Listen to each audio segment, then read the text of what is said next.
But big thank you to those that are here already. I am Camilla, and I'm your host of this masterclass tonight, The 3 Secrets to Managing Tantrums, Rudeness, and Kids Who Refuse to Listen. We go at a fast pace.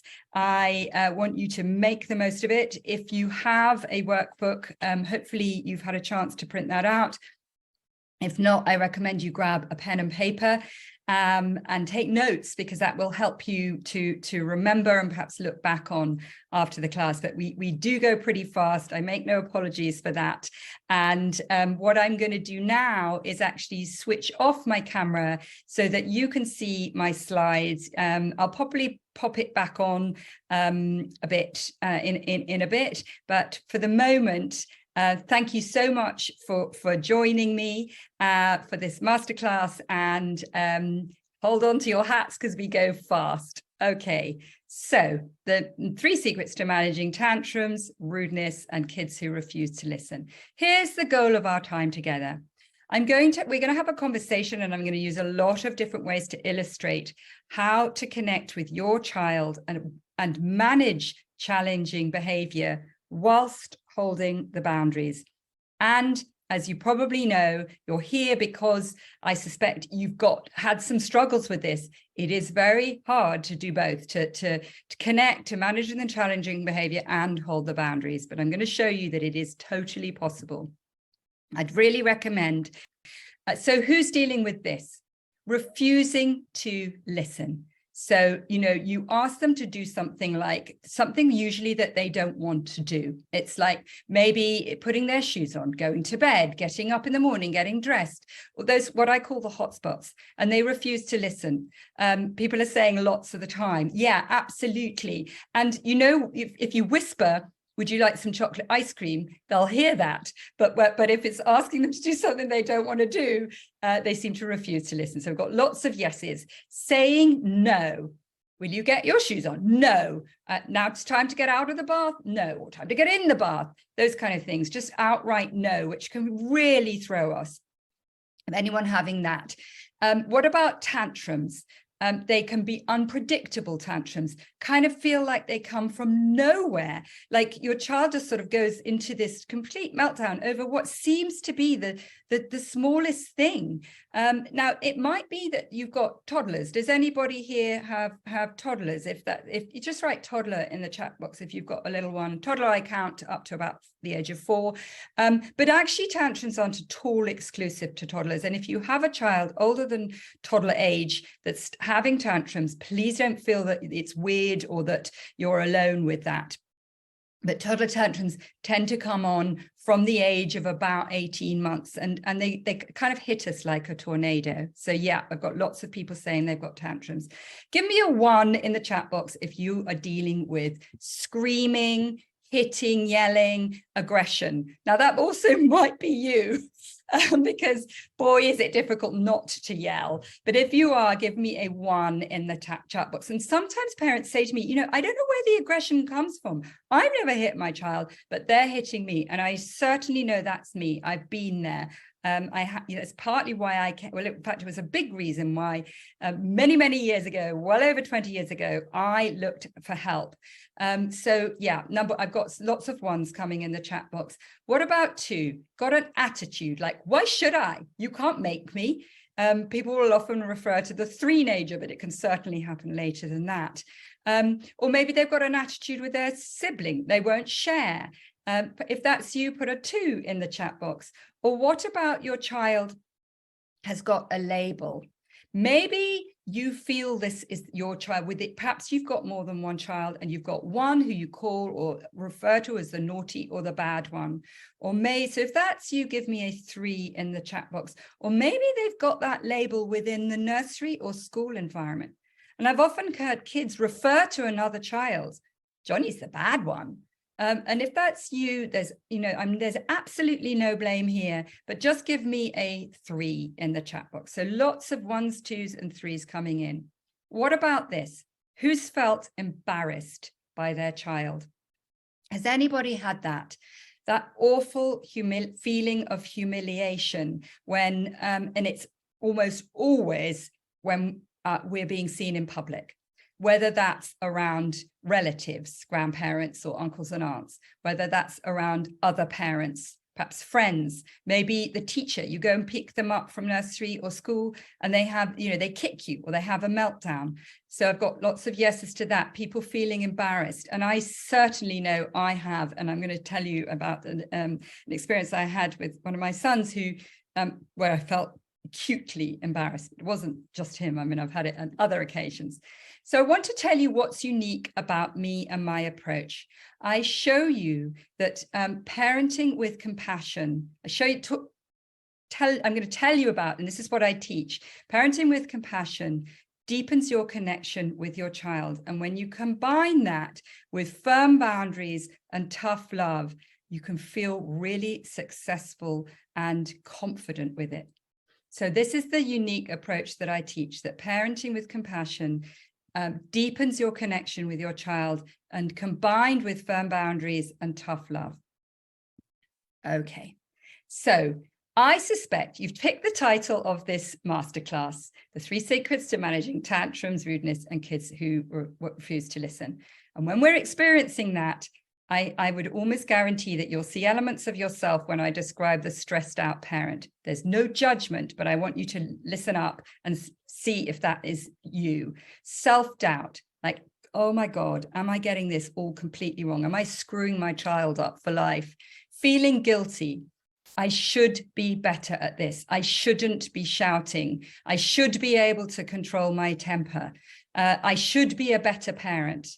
Perhaps you sometimes feel like a doormat, like they just walk all over you and, they rule the roost.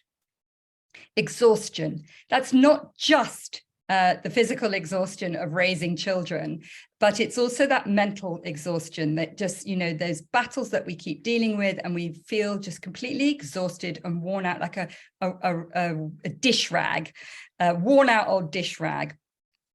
Getting into battles, finding you're just going head to head with children when it's not what you want to do, using threats, if you don't do that, then this is going to happen. Frustrated and shouting. So over to you, your turn. Which of those would you say describes you? The stressed out parent. Jot down in the chat if that, which one of those would you say describes you? Yeah, I'll often get that. The parents are writing all, and I laugh not because I'm laughing at you, but I laugh with the recognition. So I want you to listen up. People are saying most, majority of them, yeah, but I want you to listen up and I want you to imagine that this is you. This could be you, the confident parent. But before I go into what I mean by confident parent, I simply want you to take in a deep breath, hold it for the count of 4, and then let it out slowly. Actually, it's quite amazing how that can relax us. And while I hope you're feeling a little bit more relaxed, I want you to understand the elements that I find will combine to make you feel like a confident parent, connected with your children. What do I mean by that? I mean that you feel like you've got that they've got a very strong bond, a strong attachment with you. You understand them. We know what they feel. We know what makes them tick. We understand their temperament. In charge. Susan Stiffelman, who I admire, whose work I admire enormously, who has a very good podcast. She calls it being the captain of the ship. And I really like that term. So if we think about a really good captain of a ship, they're in charge. They know where they're headed. They've got the right map. They are willing to be unpopular. But if they're a good captain, they've got a good crew who they're managing. Assertive, clear about the boundaries. So really clear about what is acceptable and what isn't acceptable. But that's not doing that with threats and punishment. It's just doing it by being assertive and knowing what kind of family values you have. Save time. A confident parent save time because they're avoiding battles. Think about how long, sorry, we can spend on arguing with our children and battling with them over seemingly the simplest things. Having clear routines And this is something that I teach and it's not about being overly strict, and it's not about being rigid, but when we have clear routines, we feel so much more confident, and actually children thrive with that. Feeling calm, we don't need to shout, and having fun and having more joy. So just imagine what that would feel like. And maybe just jot in the chat box, how would that feel? What would that feel like to be that confident parent? So just a quick introduction of me and my family. So I have, you possibly gathered from emails that I've sent you, that I've got 4 quite grown-up children. God, it goes fast. My youngest is 18, and the next one up is nearly 20. Felix, the next one up is, so I've got Alice, Scarlett, Felix, who's 22, and Nico, who's 25. And I'm so proud of them. That's my husband, Paul, 26 years of marriage. And gosh, you know, it's a hard journey, managing 4 children and our relationship. It's tough. And boy, have I learned a lot. And I can really honestly say that everything that I teach, I still use with my kids, and it steered them through healthy teenage years without the kind of issues and mental health issues and problems and drug taking that our children can really be exposed to and suffer with. So where are we going today? We're looking at the stressed out to confident parent. And people are saying it would feel so great to have that confidence. I'm going to share with you a really tough experience that I had with my son, Felix. I'm going to tell you about secret 1, about being in the tranquil zone.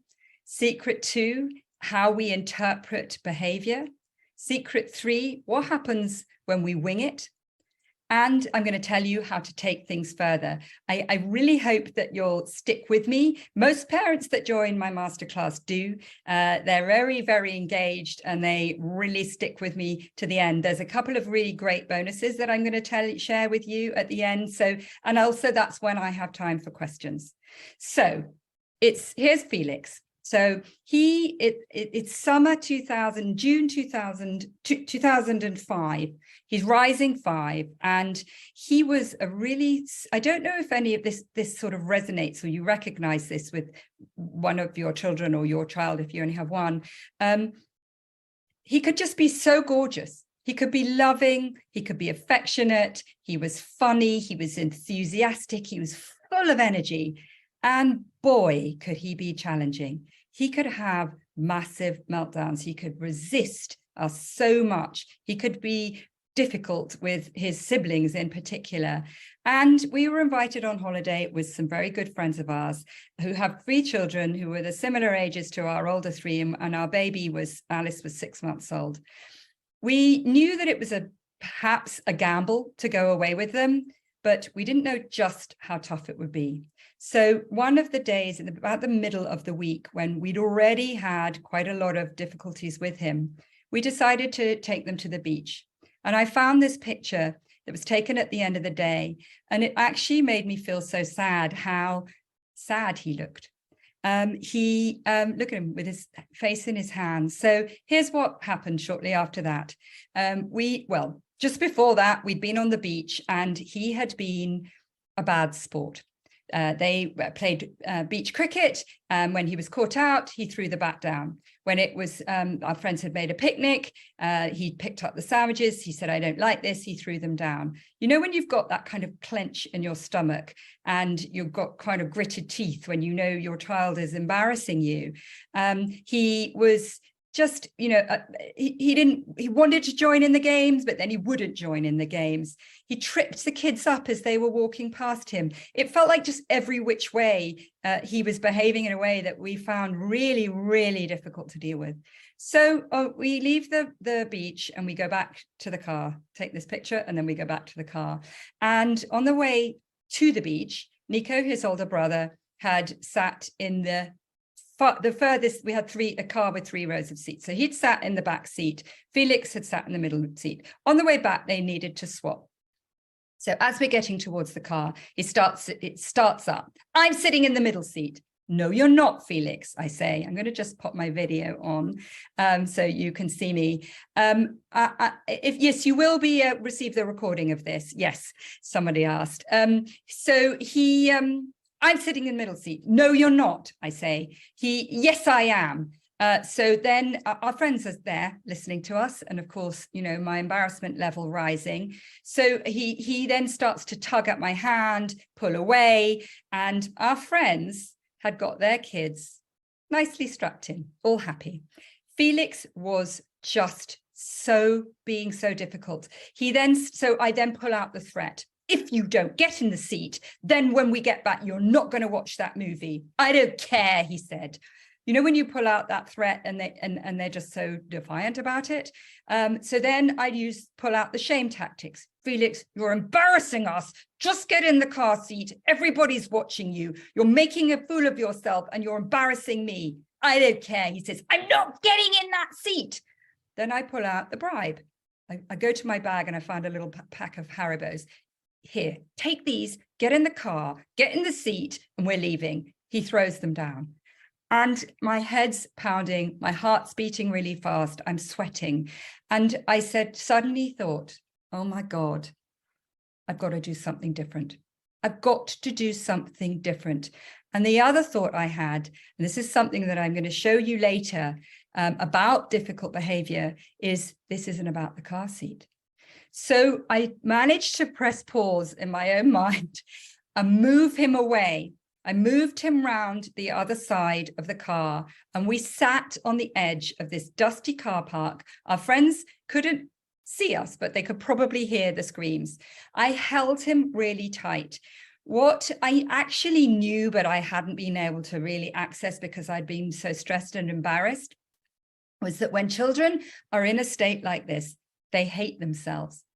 They're out of control and they really hate themselves. So what I did is I held him tight and I said, Felix, I really love you. He's bucking back and he's telling me to get off, but I just kept saying it. And I said, it's okay. We're in a storm. It's okay. And we really, really love you. With whatever you do, we still really love you, I said. And he started to calm down a bit. But then I said to him, Felix, I don't think this is just about the car seat. And at this point, he was calm enough to be able to listen to me. Now, you may not have kids who have such violent reactions, but I think you'll understand that idea that so often it's not what it's about, not what they're presenting you with. And then he said, Mummy, he was 4. Mummy, they tease me about my pull-up. So he was almost 5, actually, and he was still wearing a pull-up at night. And what I hadn't realized is that at the beginning of the holiday, at bedtime, the other kids had spotted that he wore a pull-up. And the thing about Felix was he was very reactive. So they'd started the taunting, and it was like pulling the tail of the tiger. And of course, when you get a reaction, that's what kids want to do. They want more reaction from another child. But we didn't know. And so he'd built up this shame. He also told me not long ago that he felt like nobody liked him on that holiday. And of course, when we feel like nobody likes us, we're our worst version of ourselves. So I managed to calm him down. And then I said, okay, we're going to get back in the car now, darling. Now, I could have got Nico to swap, but actually I just wanted to stick with it. The deal was the deal. I got him in the back seat. But I know that I got him in there without any force because he felt really understood. And I got in the car and he was strapped in. We drove off and my husband said, oh my God, what do you think they think of us? And I said to him, and I hope you'll take this on. If you experience things where you're behaving in a way you feel like other people feel you should around your child. And I said, do you know what? They may not be our friends in 5 years' time, but we've got to do what's best for him. As it happens, they are still good friends of ours, and their second son, their middle son, is really good friends with Felix. But it was a very painful moment, and I learned so much from it. And from there, I really have been on a mission to help other parents. And I learned so much myself. And I think, as I said at the beginning, I also learned that I've learned more since. And I look back and think, oh, I wish I'd known that. I hope you enjoyed that little snippet of my masterclass, which goes on to give parents lots of tools and ideas on how to manage tantrums, rudeness, and kids who refuse to listen. There's so much to learn, and that masterclass gets fantastic feedback. I have many others on offer. If you're interested, do drop me a message and I'd be delighted to talk to you.